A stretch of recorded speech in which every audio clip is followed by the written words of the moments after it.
What happened when I got to Chile and took over this team? Let us look at a little diagram to show how I set about things. I built it up on a piece of paper lying on the table between us. Then a system 3 and a system 4, and I got that far. And then I got to system 5, and I drew a big histrionic breath. And I said, I was going to say, this compañero presidente is you.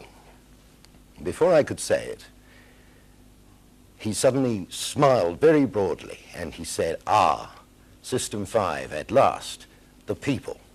The people, at last, the people. Jamás en la historia de Chile el pueblo estuvo más combativo y presente.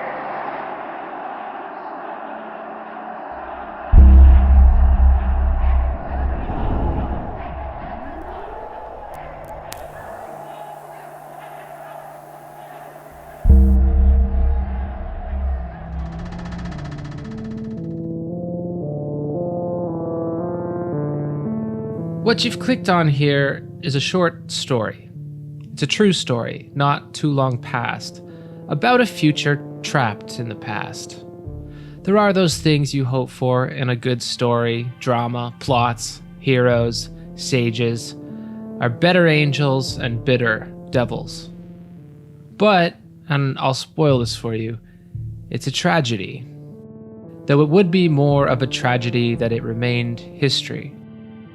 It's undeniably the history of our present, this friction-free present, a planetary network of automated machines, of one government with a face and one without. A fantastical assemblage of networks, profits, control, consciousnesses, and behind it all something faceless, but something we know is woven through it. The front is impressive, smiling, controlling. As far as logistical operations go, today's cybernetics systems are peerless. They've conquered time and space. Amazon is amazing at delivering. In total, it's a cybernetic organism, each component tuned and regulated for a single purpose, the fast, frictionless domination of space and time from desire to delivery. There is, of course, a price. Not this price, but this one. An organic cost, by which any inefficient human output is a hindrance, an alien quantity to the machine's purpose. People were receiving disciplinaries for taking toilet breaks. The productivity targets were so high that workers were afraid to go to the bathroom. I mean, one afternoon walking around the top floor of this huge warehouse, and I found an empty Coca-Cola bottle with urine in it on the shelf. Yellow liquid, smelt it, it's very clear straight away what it is. Order pickers were afraid to use the bathrooms because of the productivity targets. We have all around us in bright, colorful typefaces, the faces of cybernetic control. And behind those faces are a few people making a lot of profit and a lot of other people doing everything else. These are capitalism's greatest success stories. The happy ending, unparalleled speed and efficiency have made these artificial organisms virtually indispensable. They have increasing sway over our lives. Meanwhile, those who supposedly give us sway at all in this world don't do much. When's the last time you had to contact your government? How was that experience? I spent 6 hours on hold and then waited 6 months for a response that was supposed to take a day. Conversely, if I need help from Amazon, I can get it in 48 hours, guaranteed, and they welcome my feedback. The juxtaposition gets me to thinking, why is Amazon so good at what it does, as far as their customers are concerned anyway, and government bureaucracies are so bad at what they do, namely, responsiveness to the people who they nominally represent. Leftists, for their part, pride themselves on having good political imaginations. They can imagine the utopias of universal benefits, or even classless societies. Though for most of us, I should think, we'd be contented by a functioning government, one capable of representing public interest at all. Why is it that those who represent us are unable to prioritize what these private economies do every single day? Responsiveness in place of bureaucracy, effective feedback, adaptation to changing conditions, two-day delivery on what's promised. A functional government that serves people couldn't actually be a novel idea in the 21st century, could it? Turns out, it was an idea, not just in theory either. No, this was planned, built, and operational. A national economy relying on the communication between human beings and intelligent machines. A utopian dream for which the concrete was already poured and the cables already in the ground. So, if this happened, and if it really was so great, where is it? Where's our democratic socialist utopia? Where's this magic land? And if it was for real, then what the hell happened to it?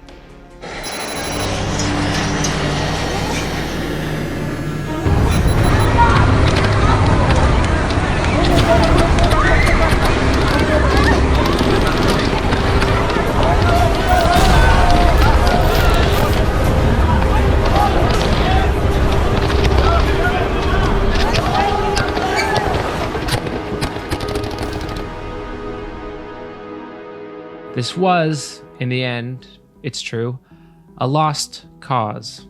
But in defense of lost causes, it demonstrates possibilities yet unrealized today. That technology and intelligent machines can be put to other ends, the ends of people, rather than the ends of profit. And at the same time, it serves as a warning of the lengths to which the status quo will go to maintain itself. Kidnapping, sabotage, terrorism, and public execution to abort this future before it had the chance to be born.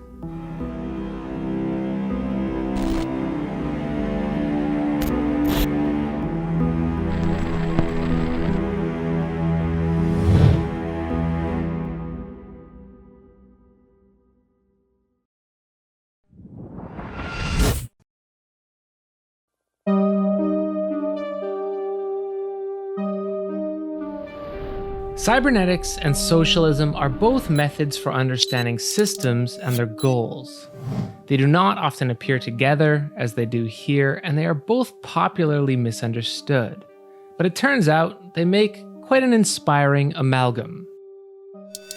Cybernetics offers models for understanding processes that are too complicated to model in terms of linear cause and effect. And as a method, it has often inspired theorists of various disciplines to interpret their objects of study in new ways, whether those objects are machines, bodies, minds, or even social systems, like an economy. We have various uses for cybernetics as a prefix that are sometimes misleading when it comes to its meaning, which in its modern form was popularized by theorist Norbert Wiener. For Wiener, cybernetic systems are characterized by feedback and control, and they use feedback loops with their environments which adapt to new information so they can accomplish a predetermined goal. Such machines are found all around us if you know where to look. Thermostats and temperature governors, automated self-guided missiles, video recommending algorithms, and the vestibular system of cyborgs, including our bodies. We can stay upright only by a synthesis of inputs, in our case, our eyes, limbs, and inner ear. In each instance, live incoming information controls how the system behaves in real time, allowing a thermostat to maintain the temperature of a space, a missile that self-adjusts to hit a moving target, for a video site to recommend videos that you'll actually click on, or for your body to stay upright while being knocked around. When we use the word control, many tend to think of autocratic control, as orders given in a military hierarchy. But when it comes to cybernetics, or cybersocialism, we don't mean autocratic control, but automatic control. Rather than giving orders top-down, all of these control systems receive live information from their environments and adjust their decisions in real time. Just as it would be strange to suggest that your brain rules your body, it would be similarly strange to suggest that a government rules its people. These are not distinct, as the existence of one persists only by the healthy operations of the other.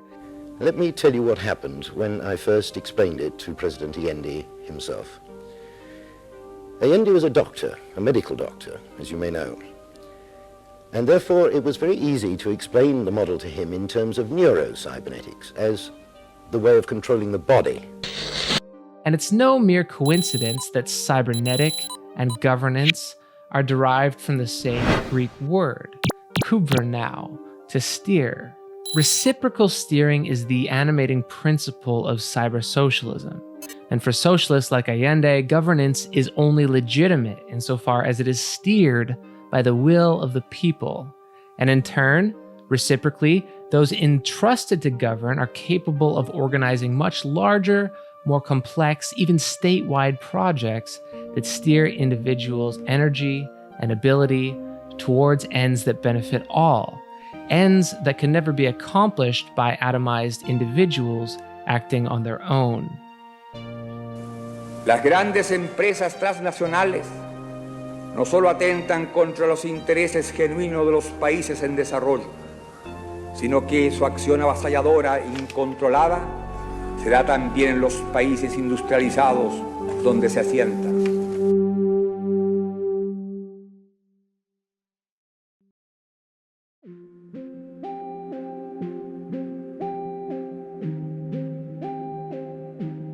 Whereas Wiener was the father of cybernetics, Stafford Beer would come to be known as the father of management cybernetics. Before arriving in Chile, Beer was a corporate consultant, a well-compensated handshaker of the elite managerial class, while cruising around in his Rolls-Royce. He worked for the steel and publishing industries, among others. After the events of Chile 1973, the one-time darling of corporate capital would say this. Allende was very successful. Now, the whole of the rich world were being told that he was a disaster, that his policies would be inflationary, and all the rest of it. I have never seen a more misrepresented thing in the media in all my life. It was outrageous. And, of course, had every conceivable political motive, because this was the first democratically elected Marxist in the history of man. Beer would renounce his former luxurious lifestyle, retreating to a remote cabin in Wales, becoming something of a cybernetics guru. Before meeting Stafford Beer, Salvador Allende had probably never heard of cybernetics, but some of his younger staffers had, including Fernando Flores, who was a young engineer and political activist in Unidad Popular, a leftist coalition of social democrats, communists, and anarchists that won Chile's 1970 election, beating out the centrist Christian Democrat Party and the right-wing National Party. Flores had been inspired by Beer's ideas and saw in his writings a potential path for Chilean socialism to progress, one based not on autocratic control, but on cybernetic control. First, by creating direct communication loops between government agencies and the country's resource extraction and manufacturing sectors. If only in the mind of Flores, cybersocialism had been conceived.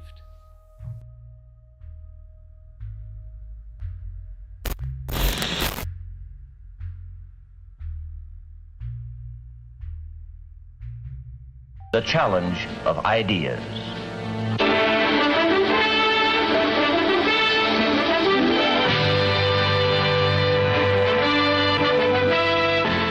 The conflict itself, how can it be defined? Well, let's look at it this way.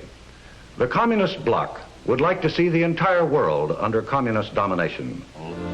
They have begun to talk more and more about their ability to win from us in the arena of ideas. This, of course, is fine with us, for we are a people with a traditionally great faith in our ideas, the ideas that have moved mountains and created wealth and shaped us as free men. And we are confident that history can do no other than award us the victory in any contest in which ideas are the weapon. Allende indeed had some ideas. In his bipolar world, socialism conjured up images of violent overthrow, property seizure, and executions, and, well, autocratic control. He believed there could be a new way. Aquí se siente la historia. Aquí estamos afianzando nuestro derecho a construir un porvenir de justicia y libertad, de abrirnos paso hacia el socialismo. Chilean socialism would not include servitude to American corporate interests, nor a Soviet-styled bureaucracy, nor armed insurrection, as was accomplished in Cuba. He believed that socialist revolution could occur democratically in Chile, within the existing legal framework and without violence. He dreamed of a uniquely Chilean revolution, a chill revolution, one of red wine and empanadas. Allende's idea, and the platform on which he was elected, was that the government should serve the needs of the people, particularly that the profit earned from Chile's natural resources should remain in Chile to produce consumer goods that would be of use to Chileans. His challenge was not one of ideas, but of production and ownership. The first step to accomplishing this was for the Chilean government to purchase, legally, the mines, factories, and banks already operating in Chile from their foreign owners, so that the future profits from these industries would not disappear overseas, but rather that they would remain in Chile's national economy. Hardly a radical idea, but a Chile for Chileans would be the cause for which Allende would give his life 3 years later. Here's where cybernetic feedback comes in. Managing a whole network of resources, labor, and production from government offices in the capital would be very difficult. It would require a massive government bureaucracy, which, as we still know today, are colossally inefficient. But Flores had an idea. What if they introduced cybernetic feedback into their centralized system? Then, information could be received and acted upon in real time. For example, if there were raw materials backed up at one smelter, they could send it to another smelter with less on their plate before it caused disruptions. Or again, if there were raw materials stacked up somewhere, transportation could be diverted to a factory where they could be turned into consumer products. The entire production line could, in theory, work on automatic feedback. If resource extraction, refineries, factories, and transport were all directed from a centralized computing center. These nodes would run on their own most of the time, with the control center stepping in only when important decisions had to be made or if something went wrong. In 1970, this was nothing more than a thought experiment. The technology for it did not exist yet, anywhere, though we see its legacy everywhere today. This is why the project was so ingenious. Not only did they theorize it, but they had to build it from the limited resources they had available to them. There were only 4 mainframe computers in the entire country at the time. In 1971, Flores hired Beer, one of the world's leading cyberneticians, to consult on the implementation of this grand idea, to develop the technologies required to make it happen, and eventually to run the whole Chilean national economy. Beer agreed, having only a vague idea of what he was getting into. And then I suddenly got a letter which very much changed my life. It was from the technical general manager of the State Planning Board of Chile. Remember, 1971, President Allende was in office. He remarked in this letter that he had studied all my works, he had collected a team of scientists together, and would I please come and take it over? I could hardly believe it, as you can imagine. Over the next 2 years, Flores and Beer put together an international team of engineers, programmers, and designers, which would come to be known as Project Cybersyn, or CINCO. It was planned to have 5 parts, most of which had already reached proof of concept by the time of the military coup. First was the control center. Inspired by German industrial design, this futuristic room would be the globally recognized face of a futuristic socialism, and remains today the image of this lost future. Cybernet, a network made up of computers, telephone cables, and telex machines that connected nodes, such as the nationalized factories, to the control center, allowing them to communicate. This was to be the information backbone of this cybernetic system. Checo, the Chilean economic simulator, which would use a variety of economic indices and variables, which could predict how these variables could interact if they were changed. This would allow policymakers to play with economic models in advance of making decisions. Cyberstride, this was the software, new programs written from scratch that could synthesize data, such as information about factory input and output. The Chileans hired a British firm to help out with the code, as there were too few computer scientists in Chile at the time, and too few computers. And finally, Cyberfolk. Cyberfolk was not implemented in the 2 years of Cybersyn's existence, but was proposed by Beer as a method to gather data on workers' self-reported happiness, anonymously. This would allow for the control center to react, intervene, or direct resources to locales that were unhappy. Direct feedback to your elected officials. This was at least the dream, the future hoped for. At least that these parts would continue operating towards collective ends. We do have modern equivalents, profit-driven equivalents, to each of Cybersyn's components. Ubiquitous networked computing via the internet, the creation of which, it should be noted, was not for profit. Various governments and researchers use economic simulators, and it's spawned a whole industry in the financial and investment sectors. There are also innumerable algorithms that make large datasets useful. Even feedback and rating systems, private feedback anyway, on the products we buy or the content we think is worth watching. So really, 50 years later, none of what the Cybersyn project invented is alien to us.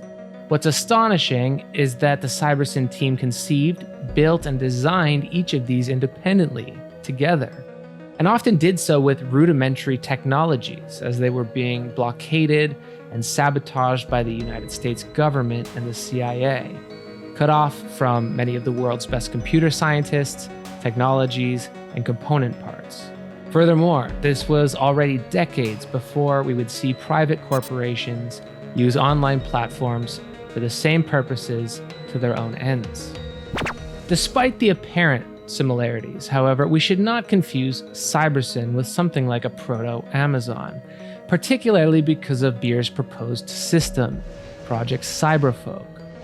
As a socialist idea, this whole apparatus would be at odds with its goal if it did not incorporate the people into the production process, something our modern, private, cybernetic systems never do, as their only interest, insofar as workers are concerned, is the lowest possible wage for the most possible work. Feedback via Cyberfolk would gather information from around the country on happiness using a simple binary choice. Are you happy or unhappy? Unlike our modern data collection systems, Beer immediately recognized the importance of anonymity. Thus, he designed feedback via Cyberfolk to be anonymized, such that only the averages of terminal inputs could be seen by the government. The threat of autocratic control was made functionally impossible in the way the system was designed, but policymakers could see where their attention was needed. Allende did not want automation to replace workers.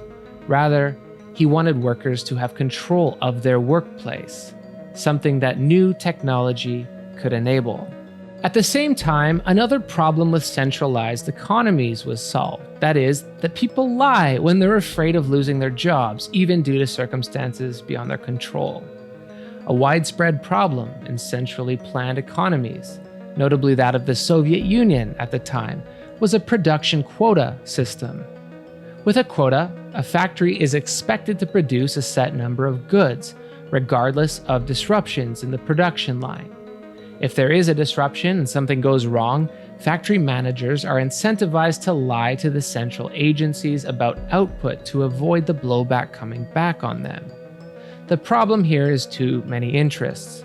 Interests to oversee, interests to report to, and fear that negative results would reflect back on individuals.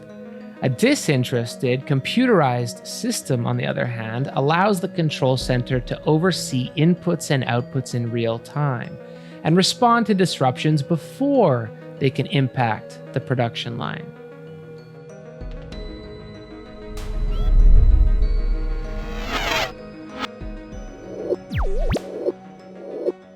Allende's program worked.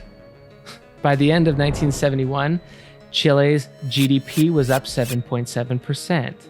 Production was up 13.7%. Consumption was up 11.6%. With the whole economy on the upswing, still the most important metric to Allende was the real wages of Chilean workers, which had increased by a massive 30%. Allende's approval soared, and he was on track for a majority government with over half the country's votes in the next election. That election would not take place.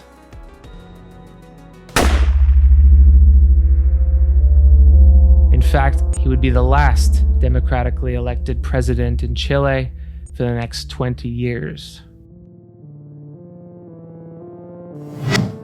Chile's nationalized economy, the communications networks, the control center, worker feedback, as well as an economic simulator, all run by computers, was one of the most ambitious socialist projects ever conceived, and solved problems we have yet to solve 5 decades later.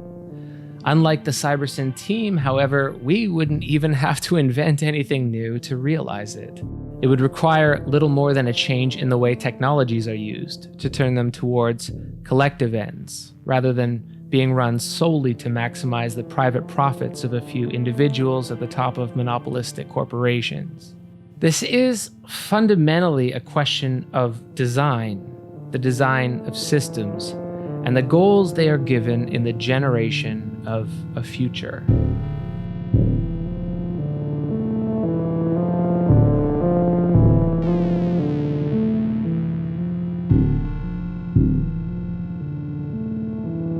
I say to every American, let us raise our spirits.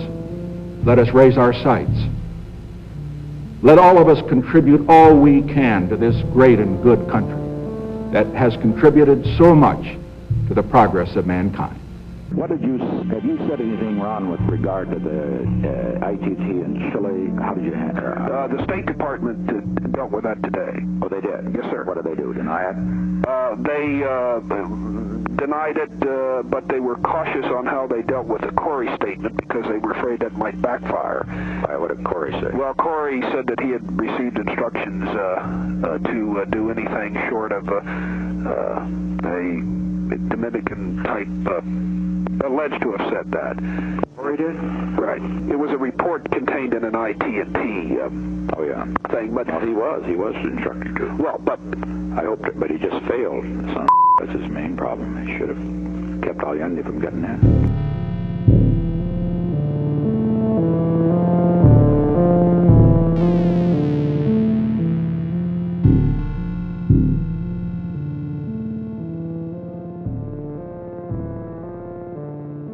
Cybersyn was ambitious, innovative, and appeared to be accomplishing the material goals Allende, Flores, and Beer had set out for it. Yet it was stormed by soldiers and shut down in September 1973. What happened here? Well, let's go back to Allende's election campaign, a Chile for Chileans. Not everyone agreed with this platform. There were other forces at work in Chile. Big, wealthy, imperialistic forces. It would be egregious to call this a battle for ideas or an ideological conflict, rather than what it was, a war for profit. On another continent within 2 weeks of Allende's election, 11 days actually, a network of politicians, spies, and CEOs set to work organizing his demise, not with ideas, but with money. Recall that the first step of Allende's plan was to buy foreign-owned mines, factories, and banks, etc., in order to keep Chilean resources and capital in Chile. Foreign-owned, in this case, means owned by Americans, and they didn't want to sell. To sell was to forfeit their future profits in Chile, and everyone with something to lose allied themselves against Allende. The rich, the right wing, the spies who funneled money to them, their bosses, the politicians, and the corporations that contributed to those political campaigns, or had assets in Chile they didn't want to sell.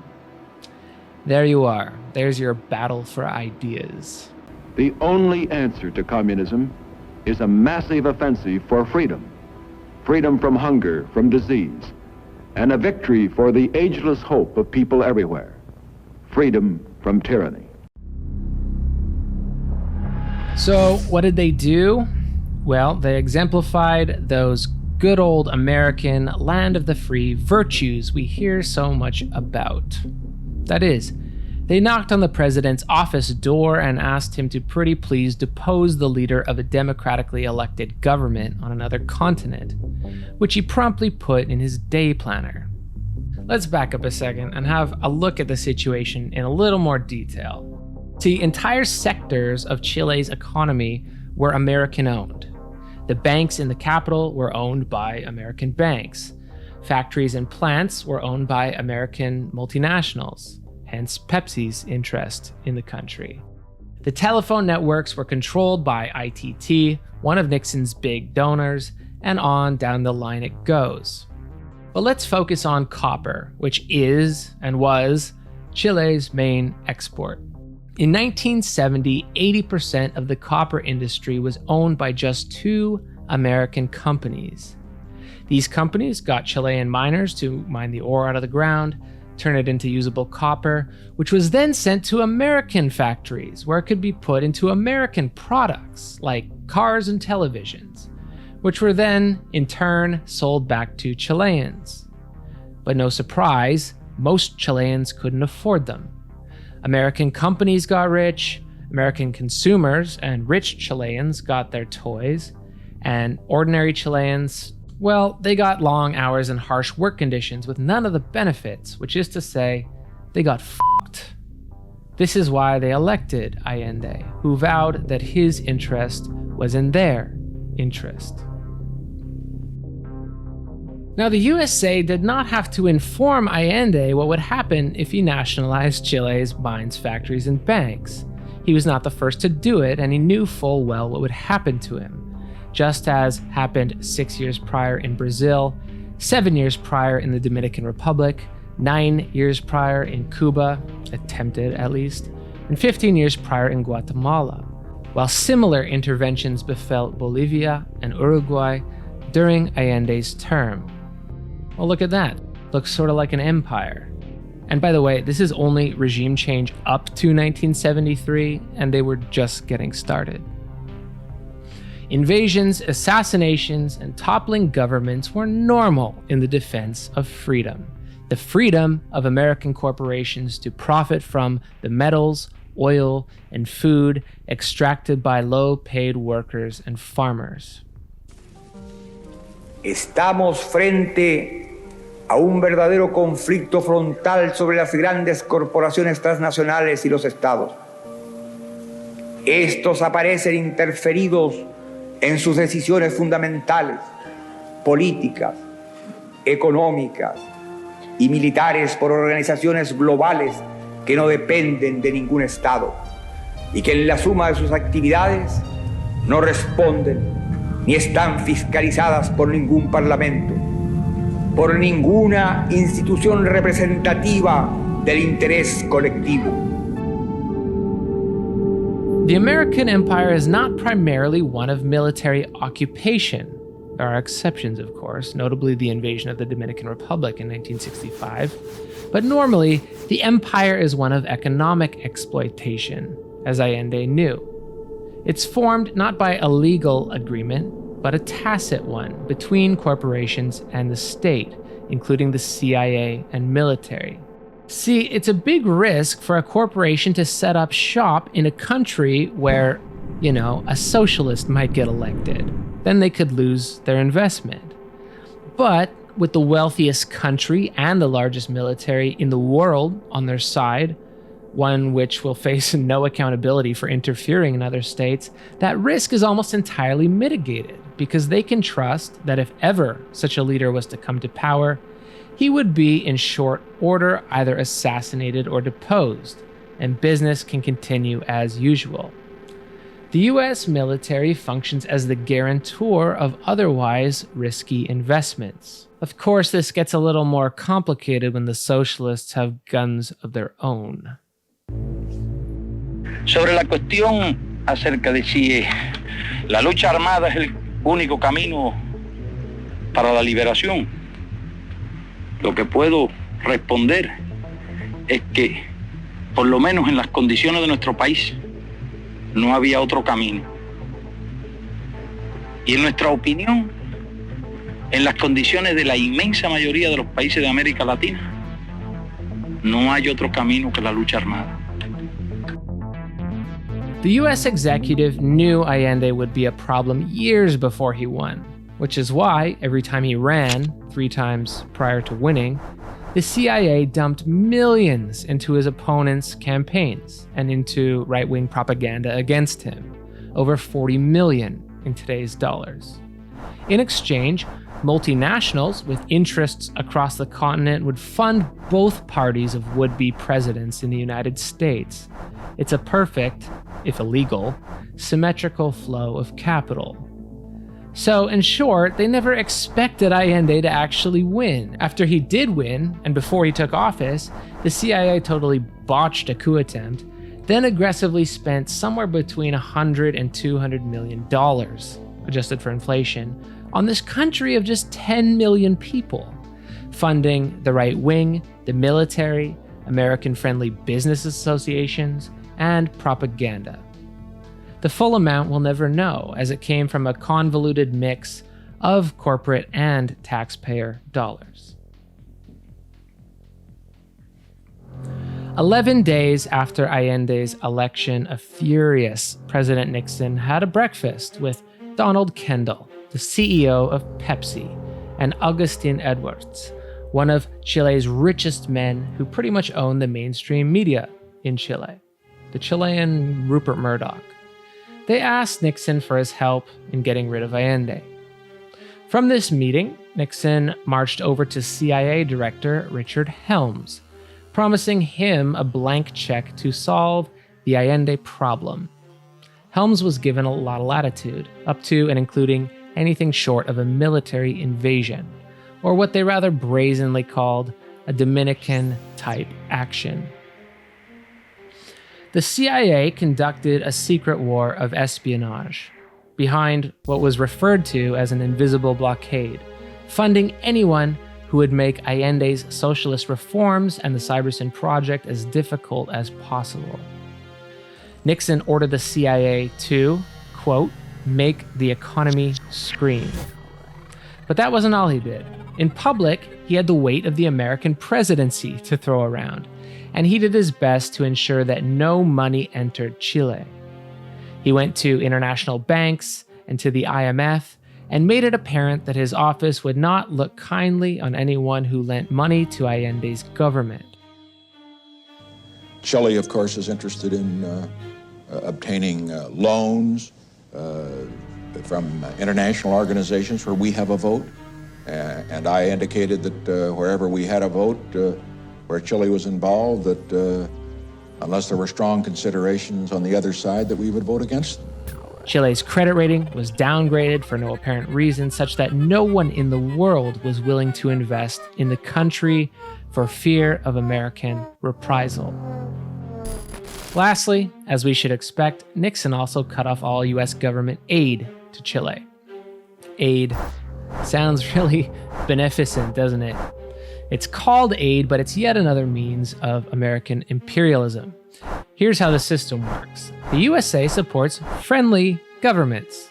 That means friendly to American companies looting their resources, not friendly. So fascists are A-okay by this standard.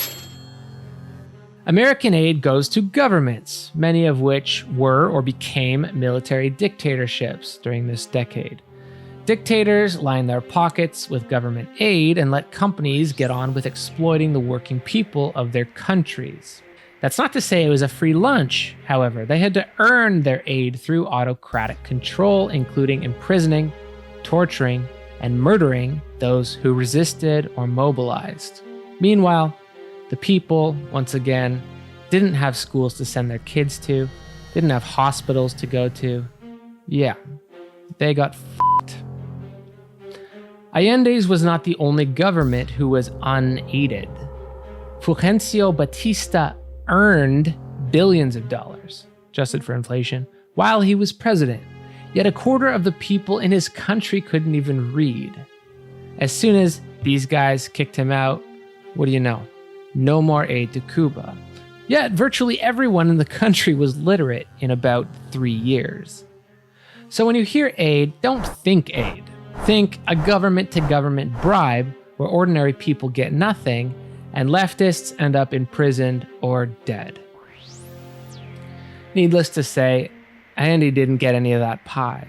And in addition to fascists and spies, there was a third group of enemies allied against his government: private corporations. These are the attendees of just one meeting. Nixon's Secretary of State, William Rogers, sat down with Ford Motor Company, Bank of America, First National City Bank, Ralston Purina. Depends on me for loving care, and I depend on Purina Cat Chow to give him great taste and nutrition. That's Chow Chow Chow. Purina Cat Chow, you can depend on Purina Cat Chow. Sorry, not sure how that slipped in there.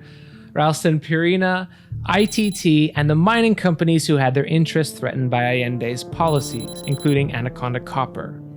Together, they were assured that action would be taken to protect their profits in Chile. I directed that an approach be made to both the State Department and Mr. Kissinger's office to tell them that we had grave concern over the outlook for ITT's investment, and we were desirous of discussing our thoughts in Washington and willing to assist financially in any government plan to help protect private American investment in Chile. This list is exemplary of who has the ear of power. This is whose interests direct foreign policy. None of this was done within view of Congress, by the way, who didn't even know about it, nor did the voting public. This was entirely the executive branch and who gets in the room to make their voices heard and get other nations burned to the ground.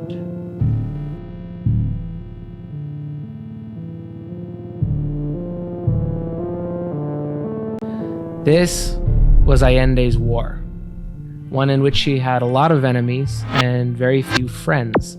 Looking at the tilt of the board, perhaps he saw the inevitable conclusion and chose not to prevent it, choosing rather to have history judge his life and death.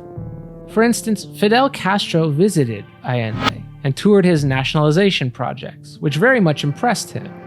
What did not impress Castro was Allende's commitment to remain within the bounds of law, especially when they were being subverted by the enemies of social progress. For example, Allende maintained the freedom of the press, even though that press was owned by moguls like Augustin Edwards, and was used as a propaganda machine for the CIA. Castro knew the value of the threat of violence, and symbolically, gave Allende the Kalashnikov, which he would use, not on his enemies, but on himself. Castro, who had already by this time survived 300 CIA assassination plots, did not see Allende's commitment to the law as altruism, but as stupidity. He left Chile saying, "All decadent social systems have defended themselves with tremendous violence. I will return to Cuba, more of a revolutionary than when I came here. I will return to Cuba, more of a radical than when I came here." Additionally, the Soviet Union was hesitant to financially support Allende's government, which they believed was doomed precisely because of its commitment to constitutional rule and nonviolence. Yet Allende kept his faith to the moment of his death, unwavering in the light of the world that he foresaw.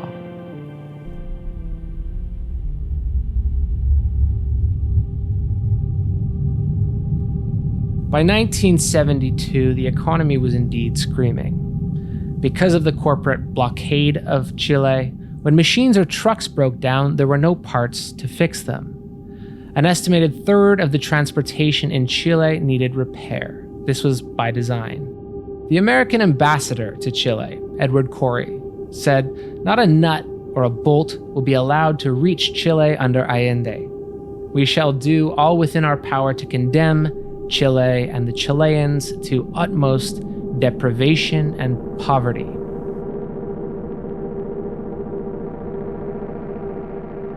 For Cybersyn, too, because most computers and telecommunications equipment were manufactured by American companies, they were severely set back by a lack of resources and had to get creative.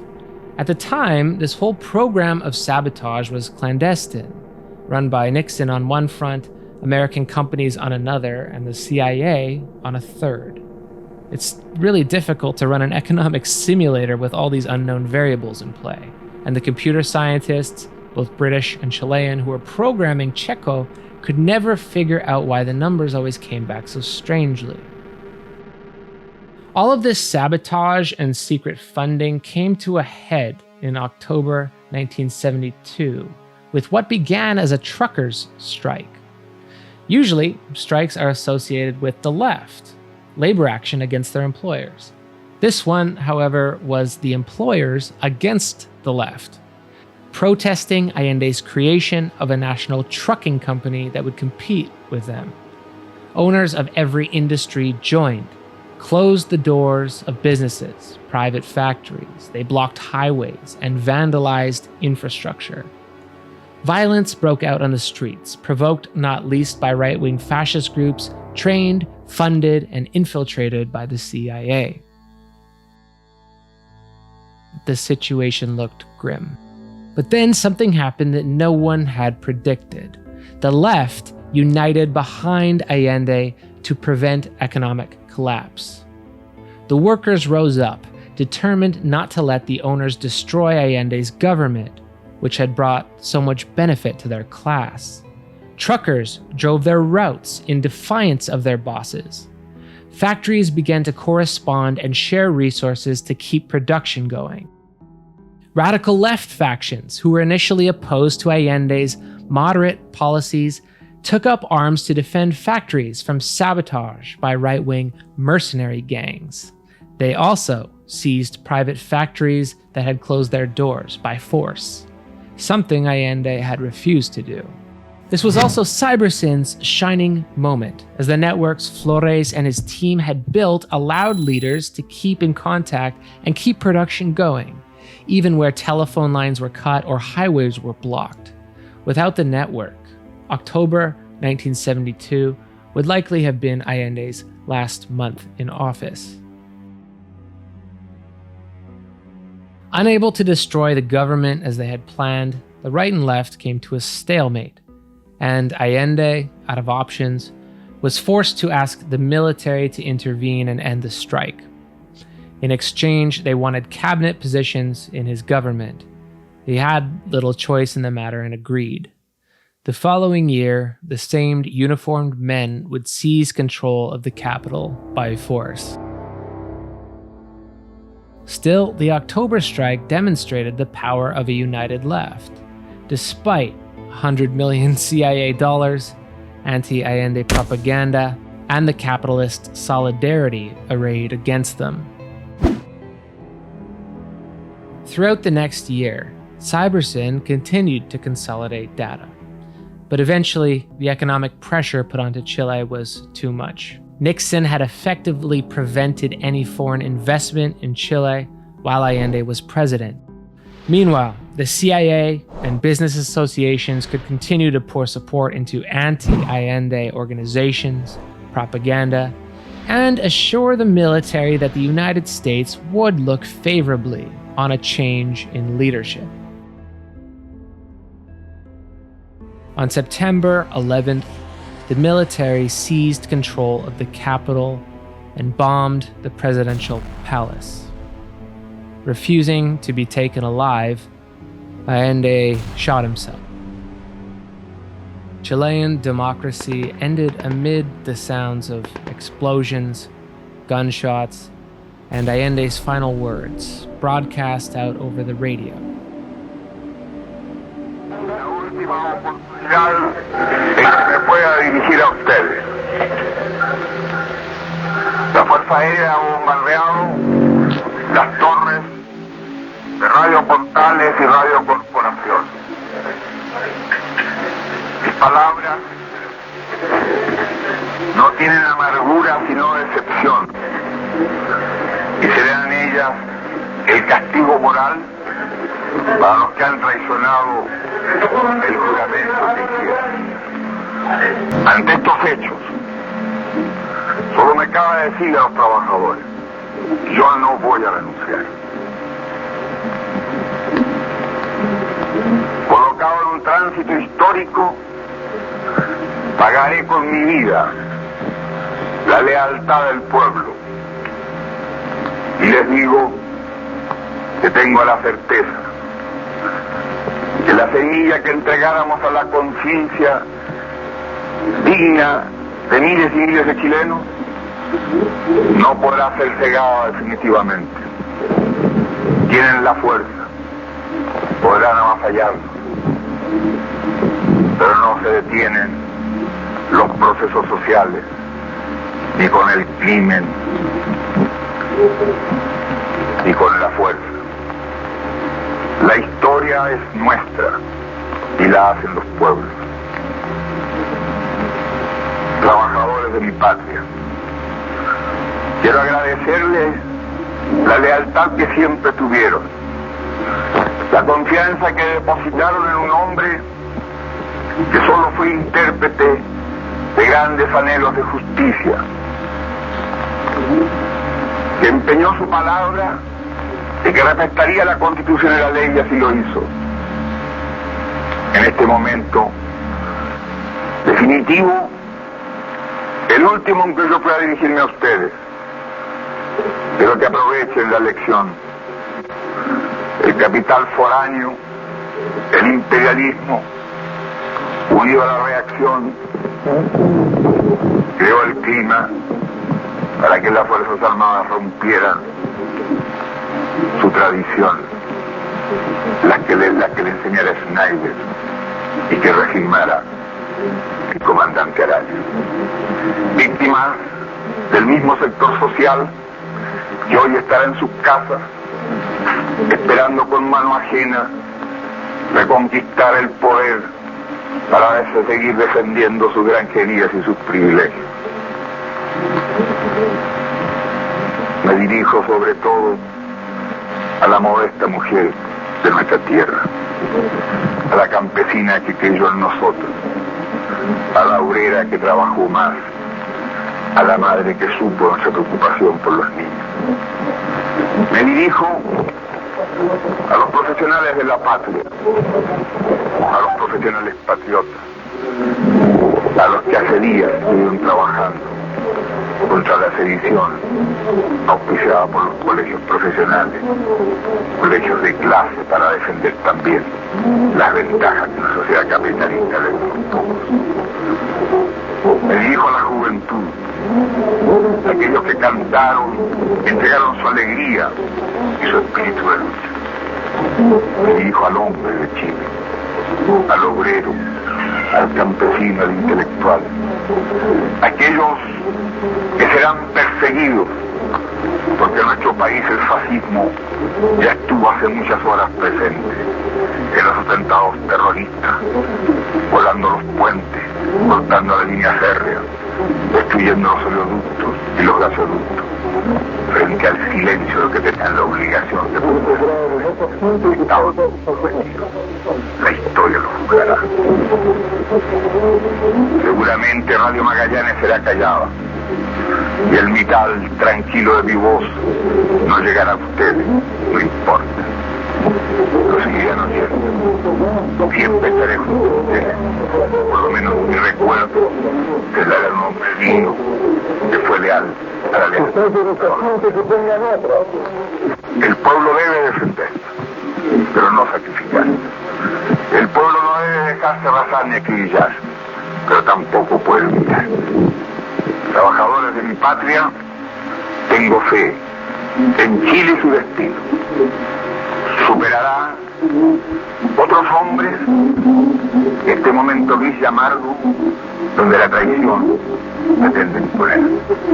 Sigan ustedes sabiendo que mucho más temprano que tarde, de nuevo, abrirán las grandes alamedas por donde pase el hombre libre para construir una sociedad mejor. ¡Viva Chile! ¡Viva el pueblo! ¡Vivan los trabajadores! Estas fueron mis últimas palabras. Tengo la certeza de que mi sacrificio no será en vano. Tengo la certeza de que por lo menos será una lección moral que castigará la felonía, la cobardía y la traición.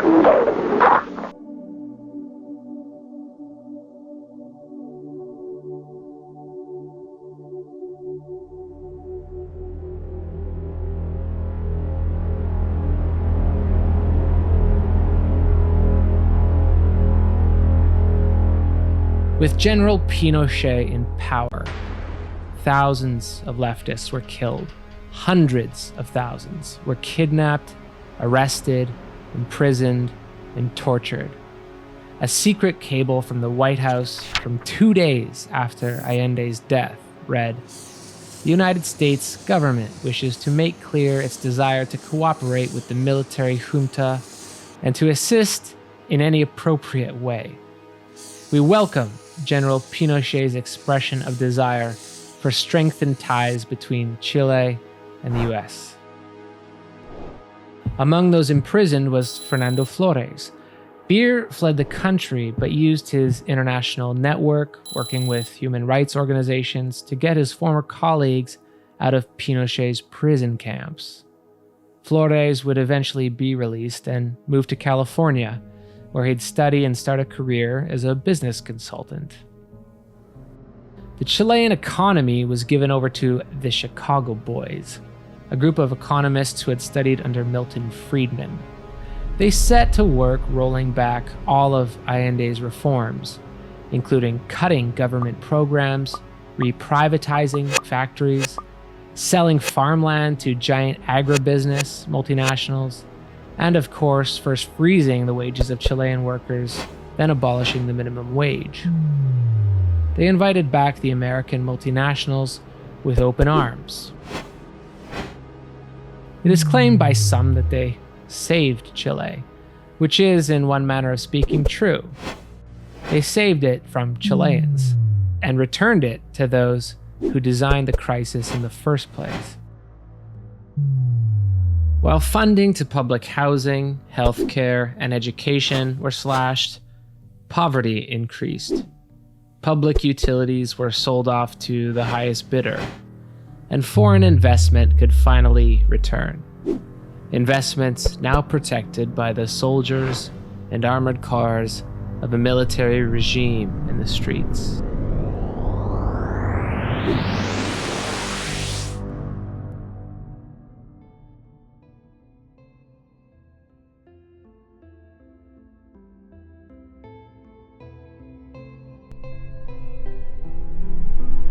Cybersocialism was dead, assassinated, only after to appear as a ghost, as it does here, only as a partial body, half in this world and half in some other one. Our world is that one where the heads of state mediate in secret between corporations and spies, where they say one thing in public, another in private, and where cynicism is far more reasonable than faith. Salvador Allende kept faith, and in the face of all he had witnessed, still chose sacrifice instead of compromise. Not for this world, but for that other one that has not appeared. In his death, he leapt from our world of noxious imperial machines, of secrets, and of reductive repetition. Cybersocialism is dead, still, shattered, but each of its pieces is still here. For the time being, mechanized to spy, to guide missiles, to deliver, to give you more of the same thing you had yesterday, and to serve the same conspiratorial interests that brought it down back then. Just as they were 50 years ago, we're still left with a question of design. The design not only of machines, but also of futures, and the machines that make futures. Sigan ustedes sabiendo que mucho más temprano que tarde, de nuevo abrirán las grandes alamedas por donde pase el hombre libre para construir una sociedad mejor. ¡Viva Chile! ¡Viva el pueblo! ¡Vivan los trabajadores! Estas son mis últimas palabras. Tengo la certeza de que mi sacrificio no será en vano.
He always said that he wouldn't be taken alive, that he would die defending the Constitution.